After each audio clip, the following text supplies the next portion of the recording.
പിതാവിൻ്റെയും പുത്രൻ്റെയും പരിശുദ്ധാത്മാവിൻ്റെയും നാമത്തിൽ ആമേൻ. എൻ്റെ പ്രിയപ്പെട്ടവരെ, ഇന്ന് ഫെബ്രുവരി 10 ചൊവ്വാഴ്ച.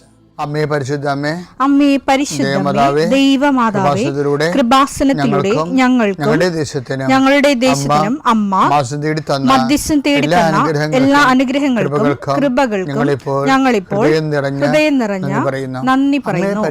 അമ്മേ പരിശുദ്ധമേ, ദൈവമാതാവേ, 2004 ഡിസംബർ 7 ഉച്ചകഴിഞ്ഞ് 2:30 കൃപാസനത്തിൽ സംഭവിച്ച അമ്മയുടെ പ്രത്യക്ഷപ്പെടലിനെ കുറിച്ച് തിരുസഭയ്ക്ക് സമർപ്പിച്ചിരിക്കുന്ന പഠനരേഖകളുടെ മേൽ സഭാത്മകമായ പഠനം ആരംഭിക്കുവാൻ ഞങ്ങൾ പ്രാർത്ഥിക്കുന്നു. അമ്മേ പരിശുദ്ധമേ, ഭൂസ്വർലോകങ്ങളുടെ രാജ്ഞിയായ അങ്ങേയ്ക്ക് ഭൗമസംരക്ഷണത്തിനായി പ്രപഞ്ചപ്രകൃതിയെ തന്നെ തിരുസഭ പ്രതിഷ്ഠിക്കുവാൻ ഈ പ്രത്യക്ഷീകരണം വഴി ഇടയാക്കണമേ. പരിശുദ്ധമേ, ജപമാല മാതാവേ, സകല കൃപാസനം പ്രാർത്ഥനയോടും ചേർത്ത് ഞങ്ങളിപ്പോൾ പ്രാർത്ഥിക്കുന്ന ഈ കുടുംബത്തിന്റെ പ്രത്യേക നിയോഗം പറ മക്കളെ.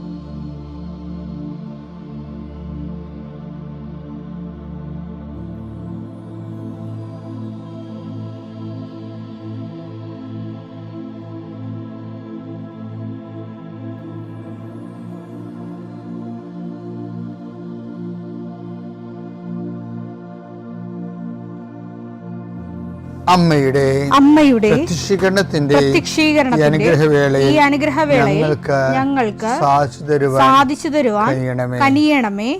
ആമേൻ. വിശ്വാസ പ്രമാണം. സർവശക്തനായ പിതാവും ആകാശത്തിന്റെയും ഭൂമിയുടെയും സൃഷ്ടാവുമായ ദൈവത്തിൽ ഞാൻ വിശ്വസിക്കുന്നു. അവിടുത്തെ ഏകപുത്രനും ഞങ്ങളുടെ കർത്താവുമായ ഈശോമിശിഹായിലും ഞാൻ വിശ്വസിക്കുന്നു. ഈ പുത്രൻ പരിശുദ്ധാത്മാവിനാൽ ഗർഭസ്ഥനായി കന്യകാമറിയത്തിൽ നിന്ന് പിറന്ന് പൊന്തിയോസ് പീലാത്തോസിന്റെ കാലത്ത് പീഡകൾ സഹിച്ച് കുരിശിൽ തറയ്ക്കപ്പെട്ട് മരിച്ച് അടക്കപ്പെട്ട് പാതാളങ്ങളിൽ ഇറങ്ങി മരിച്ചവരുടെ ഇടയിൽ നിന്ന് 3-ാം നാൾ ഉയർത്ത് സ്വർഗത്തിലേക്ക് എഴുന്നള്ളി സർവശക്തിയുള്ള പിതാവായ ദൈവത്തിന്റെ വലതുഭാഗത്തിരിക്കുന്നു. അവിടെ നിന്ന് ജീവിക്കുന്നവരെയും മരിച്ചവരെയും വിധിക്കുവാൻ വരുമെന്നും ഞാൻ വിശ്വസിക്കുന്നു. പരിശുദ്ധാത്മാവിലും ഞാൻ വിശ്വസിക്കുന്നു.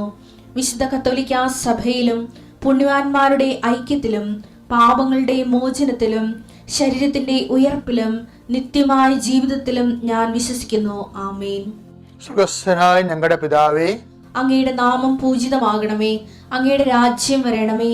അങ്ങയുടെ തിരുമനസ് സ്വർഗത്തിലെ പോലെ ഭൂമിയിലും ആകണമേ. അന്നു വേണ്ടുന്ന ആഹാരം ഇന്ന് ഞങ്ങൾക്ക് തരണമേ. ഞങ്ങളോട് തെറ്റ് ചെയ്യുന്നവരോട് ഞങ്ങൾ ക്ഷമിക്കുന്നത് പോലെ ഞങ്ങളുടെ തെറ്റുകൾ ഞങ്ങളോടും ക്ഷമിക്കണമേ. ഞങ്ങളെ പ്രലോഭനത്തിൽ ഉൾപ്പെടുത്തരുതേ, തിന്മയിൽ ഞങ്ങൾ രക്ഷിക്കണമേ. ആമേൻ. നന്മ നിറഞ്ഞ മറിയമേ, സ്വസ്തി. കർത്താവ് അങ്ങയുടെ കൂടെ സ്ത്രീകളിൽ അങ്ങ് അനുഗ്രഹിക്കപ്പെട്ടവളാകുന്നു. അങ്ങയുടെ ഉദരത്തിൻ ഫലമായി ഈശോ അനുഗ്രഹിക്കപ്പെട്ടവനാകുന്നു. പരിശുദ്ധ മറിയമേ, തമ്പുരാന്റെ അമ്മേ, പാപികളായ ഞങ്ങൾക്ക് വേണ്ടി ഇപ്പോഴും ഞങ്ങളുടെ മരണസമയത്തും തമ്പുരാനോട് അപേക്ഷിക്കണമേ. ആമേൻ. കർത്താവേ, നിന്റെ ഉന്നതമായ നാമത്തിന് സ്തോത്രം ചെയ്യുന്നു.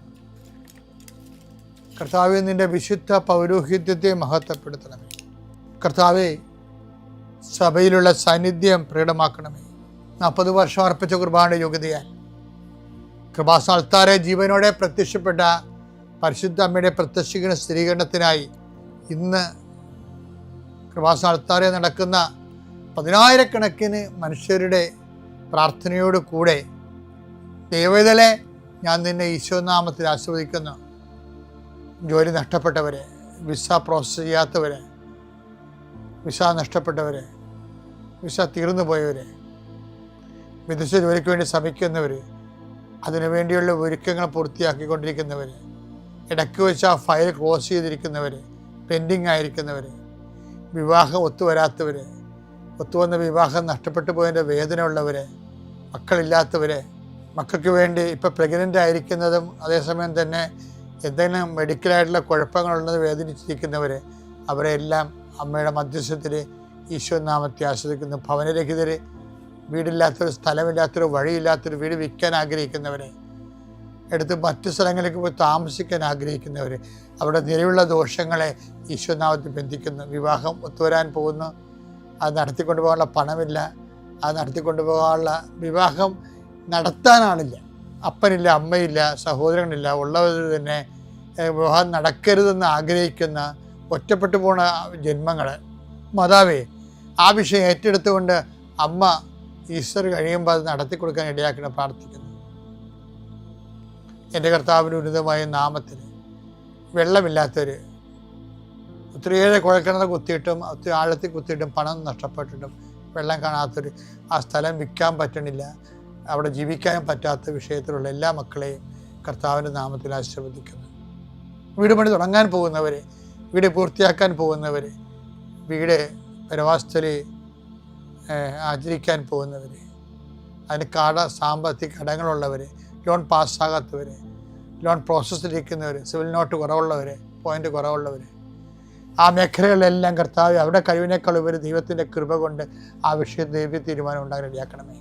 എൻ്റെ കർത്താവിന് ഉന്നതമായ നാമത്തിൽ ഏതെല്ലാം വിഷയങ്ങൾ വിട്ടുപോയിട്ടുണ്ടെങ്കിൽ അങ്ങയുടെ മക്കളതെല്ലാം മനസ്സിൽ ഓർക്കുന്ന ഈ സമയത്ത് ഞാൻ അതിനെക്കൂടി അഡ്രസ്സ് ചെയ്തുകൊണ്ട് ഈശോയുടെ നാമത്തിൽ ആശീർവദിക്കുന്നു. നിത്യം പിതാവും പുത്രനും പരിശുദ്ധാത്മാവിനെ നീക്കുവാമേ. എൻ്റെ പ്രിയപ്പെട്ടവർ, നമ്മൾ ഇന്നലെ കണ്ടത്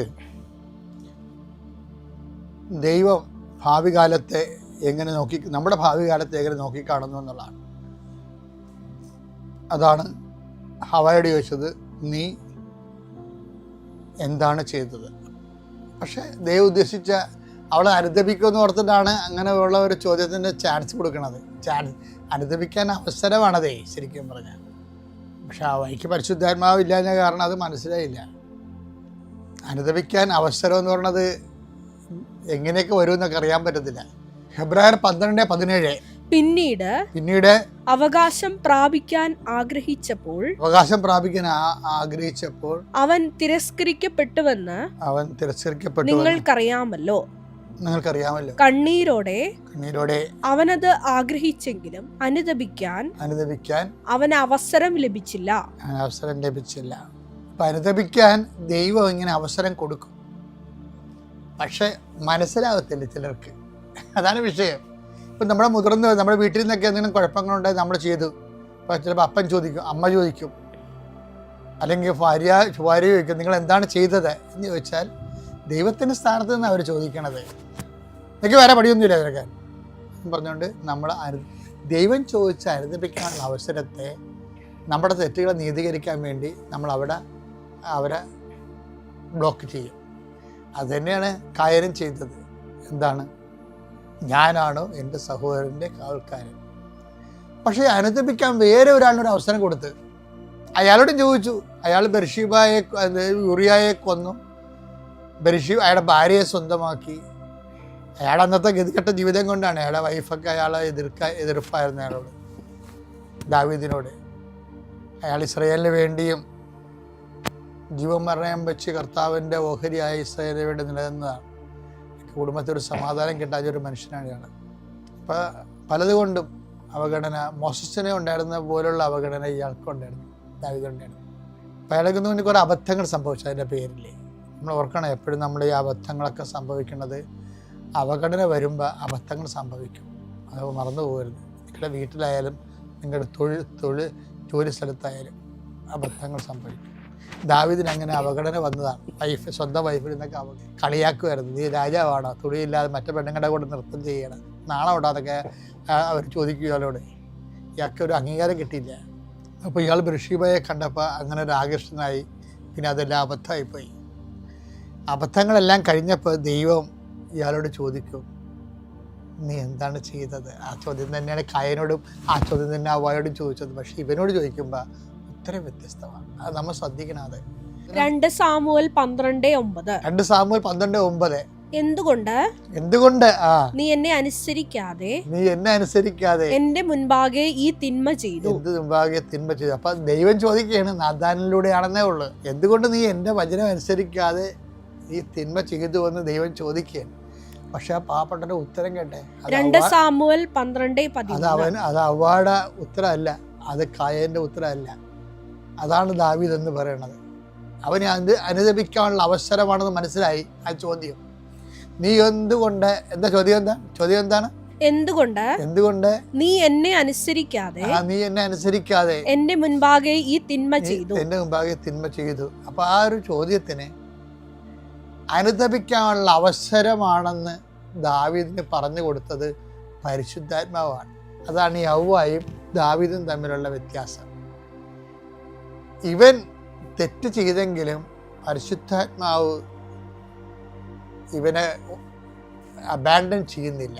കാര്യം, നമുക്ക് 8855 വാഗ്ദാനങ്ങളിലുള്ളതിൽ ഒരു വാഗ്ദാനം I will not disown you at any cost എന്നുള്ളതാണ്.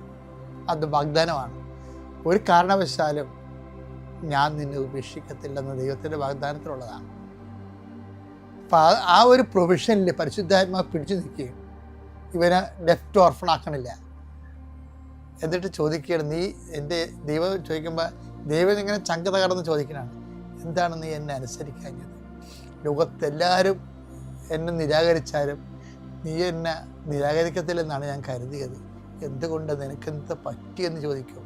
അപ്പം ദാവീദ് പറഞ്ഞൊരു വാക്കുണ്ട്, അത് ഇങ്ങനെ കായം പറഞ്ഞ വാക്കല്ല. ഞാനാണ് സഹോദരൻ്റെ കാവൽക്കാരൻ. അവ ചോദിച്ചില്ലേ, സർപ്പവനെ വഞ്ചിച്ചു. അങ്ങനെയുള്ള അഭ്യാസങ്ങളൊന്നും ദാവീദിൽ, അത് പ്ലെയിനായിട്ട് ഫ്ലാറ്റായിട്ട് അത് പറയും. എന്താ ദാവീദ് പറഞ്ഞെന്ന് വെച്ചേ, 2 സാമുവേൽ 12:13. ഞാൻ കർത്താവിനെതിരായി ഞാൻ കർത്താവിനെതിരായി പാപം ചെയ്തു. ദാവീദ് പറഞ്ഞു.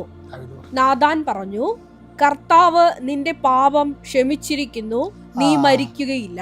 അതാണ് സംഭവം. ആ വിഷയം കർത്താവിന് കായനോടും പറയാമായിരുന്നു, അവ്വായോടും പറയാമായിരുന്നു. കാര്യം ദൈവത്തിന് ഒറ്റ വാക്കിൽ തീരാനുണ്ടായിരുന്നുള്ള വിഷയങ്ങളെല്ലാം. ഇവർ രണ്ട് കക്ഷികളും അനുതാപമില്ലാതെ സ്വയം നീതീകരിച്ചു. ഇവനോട് അവർ ക്ഷമ തൽക്ഷണം കിട്ടി. കണ്ടില്ലേ എന്താ കാര്യം? ഞാൻ കർത്താവിനെതിരായി പാപം ചെയ്തു പോയി. അതാണ് ഞാൻ ദാവീദ് പറഞ്ഞു.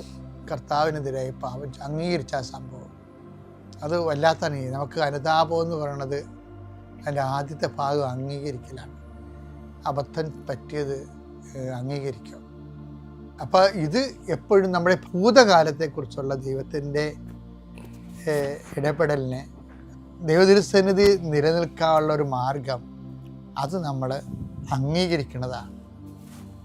അംഗീകരിക്കണമെന്ന് വെച്ച് കഴിഞ്ഞാൽ നമ്മളത് മരണം വരെ അതിനെക്കുറിച്ച് ഒരു ഓർമ്മയുണ്ടാകണം. നിങ്ങളിന്ന് ഭാവിയിൽ എത്ര കേമന്മാരായാലും, എൻ്റെ ഒരു കഴിഞ്ഞ കാലം എനിക്കുണ്ടായിരുന്നു, കർത്താവിനെ കൈവിട്ട കാലം, അതിനെക്കുറിച്ച് നിങ്ങൾക്ക് എപ്പോഴും ദുഃഖം ഉണ്ടാകണം. അത് നമ്മളെ വല്ലാത്ത രീതിയിൽ ആത്മാവിൽ വളർത്തും. ദാവീദ് എന്നെ പരിശുദ്ധാത്മാവ് ഉണ്ടായിരുന്നതാണ് ദാവീദും കായേനും ദാവീദും ഹവ്വായും തമ്മിലുള്ള ഒരു വ്യത്യാസം. ദാവീദോട് പരിശുദ്ധാത്മാവ് പറയും, നീ അപ്പായോട് പ്രാർത്ഥിക്കേണ്ടത് എന്നെ എടുത്ത് കളയരുത് എന്നാണ്. അങ്ങയുടെ തിരുസന്നിധിയിൽ നിന്ന് എന്നെ തള്ളിക്കളയരുത് എന്നാണ്. കാര്യം, തള്ളിക്കളയുക, അങ്ങയുടെ തിരുസന്നിധിയിൽ നിന്ന് എന്നെ ദാവീദ് പ്രാർത്ഥിക്കുന്നതാണ്. കാര്യം, അത് വാഗ്ദാന പ്രകാരമാണ് ആ പ്രാർത്ഥന പോണത്. അതായത് ദാവീദ് എന്നിട്ട് ദൈവത്തോട് പറയും, അങ്ങയുടെ തിരുസന്നിധിയിൽ നിന്ന് എന്നെ തള്ളിക്കളയരുത്, അങ്ങയുടെ പരിപാവനം എന്നിൽ നിന്ന് എടുത്ത് കളയരുത്. അങ്ങനെ ഈ ഒരു സമയത്ത് അങ്ങനെ പറയാൻ പറ്റത്തില്ല. പക്ഷെ എന്നാലും ദാവീദ് പറയുന്നത് ദൈവത്തിൻ്റെ ഒരു വാഗ്ദാനത്തിൻ്റെ വെളിച്ചത്തിലാണ് പറയുന്നത്. പരിശുദ്ധാത്മാ വാഗ്ദാനത്തെക്കുറിച്ച് അനുസ്മരിപ്പിക്കുക. ആ വാഗ്ദാനം കിടക്കണ എവിടെയാണ്? 1 സാമുവേൽ 12:22 തന്റെ ഉത്കൃഷ്ട നാമത്തെ for his great name sake, തന്റെ ഉത്കൃഷ്ട നാമത്തെ പ്രതി കർത്താവ് തന്റെ ജനത്തെ പരിത്യജിക്കുകയില്ല. For the lord will not forsake his people, കർത്താവ് തന്റെ ജനത്തെ പരിത്യജിക്കുകയില്ല. അപ്പം നമ്മളെ ദൈവം ഇപ്പം നമ്മൾ പാപികളാണെങ്കിലും ദൈവം നമ്മളെ പരിത്യജിക്കാതിരിക്കുന്നത് കർത്താവിൻ്റെ ഉന്നതമായ നാമത്തിൻ്റെ പ്രതിയാണ്. ഈ ഒരു പ്രൊവിഷനിലാണ് ദാവീദ് പ്രാർത്ഥിക്കുന്നത്, എന്ത് പ്രാർത്ഥിക്കണത്? സങ്കീർത്തനം പ്രാർത്ഥിക്കണത് എന്താണ്? അങ്ങയുടെ തിരുസന്നിധിയിൽ നിന്ന് എന്നെ തള്ളിക്കളയരുതേ, അങ്ങയുടെ പരിപാവന എന്നിൽ നിന്ന് എടുത്ത് കളയരുതേ. പക്ഷെ ദൈവം ആ പ്രാർത്ഥന കേൾക്കും. കർത്താവിൻ്റെ തിരുസന്നിധി തന്നെ ദാവീദിനെ നിലനിർത്തും. ഈ നിലനിർത്താൻ സഹായിക്കുന്നത് ദാവീദിൻ്റെ അനുതാപം തന്നെയാണ്, പിന്നെ ദൈവസ്നേഹവും. കഴിഞ്ഞ കാലങ്ങളിലെ വന്നുപോയ ഡാമേജുകൾ റിപ്പയർ ചെയ്യുന്നതിന് നമ്മളെ സഹായിക്കുന്നത് ആ വിഷയം അതുപോലെ ആരുടെയും മേൽ കെട്ടിവെക്കാതെ സ്വയമായി ഏറ്റെടുത്തുകൊണ്ട് അതിന് കർത്താവിൻ്റെ തിരുസന്നിധിയിൽ അനുതാപപ്പെടുന്നതും പാപക്ഷമയ്ക്ക് വേണ്ടി അപേക്ഷിക്കുന്നതും നല്ല റെക്ടിഫിക്കേഷൻ നമുക്ക് കിട്ടണം. കർത്താവിൻ്റെ തിരുസന്നിധി വ്യാപരിക്കാൻ, നിലനിൽക്കാൻ നമുക്ക് ന്യായം കിട്ടും. അപ്പം അങ്ങനെയാണ് നമ്മുടെ ഭൂതകാലത്തെ നമ്മൾ കാണേണ്ടത്.